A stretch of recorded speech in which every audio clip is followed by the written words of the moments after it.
აფხაზეთის რკინიგზის საკითხი პოლიტიკურ დღის წესრიგში ბრუნდება.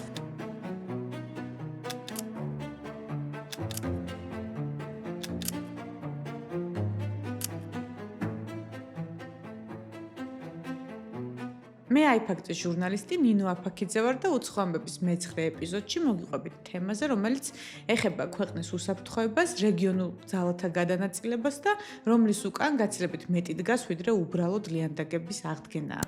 საუბარია აფხაზეთის სარკინიგზო მონაკვეთზე, ეგრეთ წოდებულ მოჩვენება რკინიგზაზე, რომლის აღდგენასთან დაკავშირებით მოსკოვიდან ხმამაღალი განცხადებები გაკეთდა.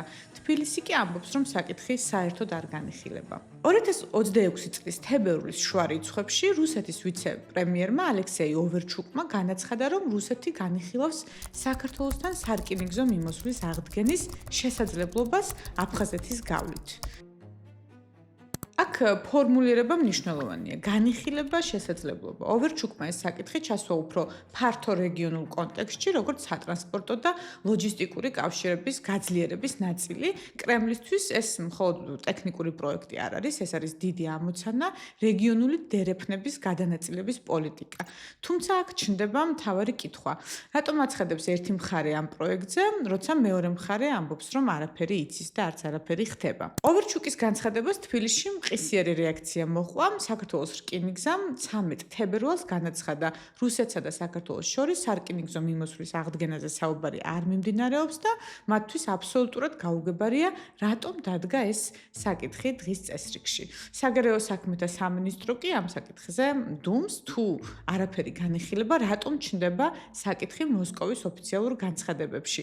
ეს დიპლომატიური სიგნალია, თუ უკვე მიმდინარე ფარული პროცესების გახმოვანება. სანამ თბილისი უარყოფს ოკუპირებულ სოხუმში ამ თემაზე საუბარი ახალი არ არის.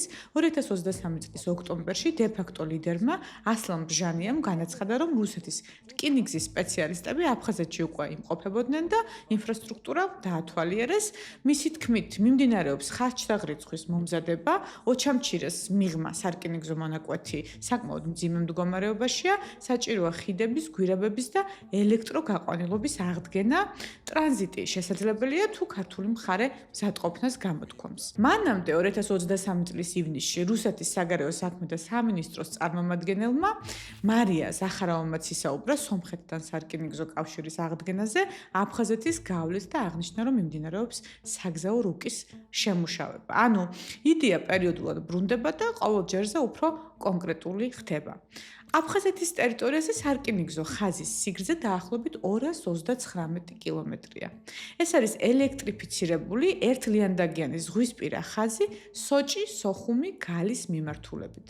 დღეს მოქმედია მონაკვეთი სოჭი, სოხუმი. მატარებლები რეგულარულად დადიან მოსკოვიდან და სანქტ-პეტერბურგიდან. ოჩამჩირე ტყვარჩელი ძირითადად გამოიყენება ქვანახშირების ტრანსპორტირებისთვის, ოპერირებას დე-ფაქტო კომპანია აფხაზეთის რკინიგზა ახორციელებს. მაგრამ ოჩამჩირე გალის მონაკვეთი პრაქტიკულად მოშლილია, ინფრასტრუქტურა ავარიულ მდგომარეობაშია, თუმცა ეს შიდა და რუსეთთან დაკავშირებული მიმოსვლა არის.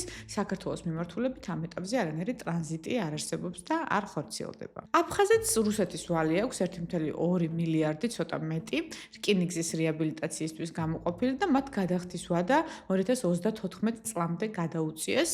მოძველებული ინფრასტრუქტურის გამო მატარებლები პერიოდულად რელსებიდან გადადიან. 2021 წელს მსგავსი შემთხვევები დაფიქსირდა ახალ ათონსა და გაგრასთან და ყველაზე მნიშვნელოვანი ფაქტი 2008 წლის მაისში ომამდე რამდენიმე თვით ადრე რუსეთმა აფხაზეთში რკინიგზის მონაკვეთის აღდგენა დაიწყო. მოგვიანებით აგვისტოს ომის დროს კი ეს ინფრასტრუქტურა სამხედრო ტექნიკის ტრანსპორტირებისთვის გამოიყენეს. ამ ისტორიის ფონზე ნებისმიერი ინფრასტრუქტურული ინიციატივა ავტომატურად პოლიტიკურ და უსაფრთხოების კითხვებს აჩენს. ისტორიულად ეს მარშრუტი რუსეთი, აფხაზეთი, დანარჩენი საქართველო შავი ზღვისპირა რკინიგზის ნაწილი იყო. 1992-93 წლების ომის შემდეგ კი მიმოსვლა შეწყდა. ოფიციალური თბილისი ამ დრომდე ირწმუნება, რომ სარკინიგზო კავშირის აღდგენა განიხილება მხოლოდ მაშინ, თუ თბილისი აფხაზეთზე კონტროლს დაიბრუნებს. ანუ ეს არ არის მხოლოდ ლოჯისტიკური საკითხი, არამედ ქვეყნის სუვერენიტეტის საკითხია. დღეს რუსეთი ამ პროექტზე ეკონომიკურ კეთილდღეობას უწოდებს. აფხაზური მხარე თანაბარ პირობებზე, შესაძლებლობებზე საუბრობს, საქართველო კი ამბობს, რომ საკითხი დღის წესრიგში არ დგას. თუმცა ფაქტია, რუსი ინჟინრები ოკუპირებულ ტერიტორიაზე ლიანდაგებს ზომავენ, მოსკოვი კი რეგიონულ დერეფნებზე საუბრობს. არის თუ არა ეს მზადება ახალი პოლიტიკური რეალობისთვის, სადაც თბილისს უბრალოდ არჩევანის წინაშე დააყენებენ. ჩვენ გავაგრძელებთ ამ თემაზე მუშაობას და მოკვლევას, რადგან არაფერია იმაზე უცხო, ვიდრე რკინიგზა, რომელსაც ერთი მხარე აშენებს, მეორე კი ამბობს, რომ ის არ არსებობს. თუ გინდათ, რომ მსგავსი ამბები კიდევ მოგიყვეთ და დამოუკიდებელ ჟურნალისტურ გამოძიებებზე მუშაობა შევძლოთ iFact-ში, გახდეთ ჩვენი წევრი, ინსტრუქციას ვიდეოს აღწერაში ნახავთ. ჩვენთვის ასევე მხარდაჭერაა ჩვენი მასალების გაზიარება და ამ არხის გამოწერაც თვალი გვადევნეთ, უცხო ამბები გაგრძელდება.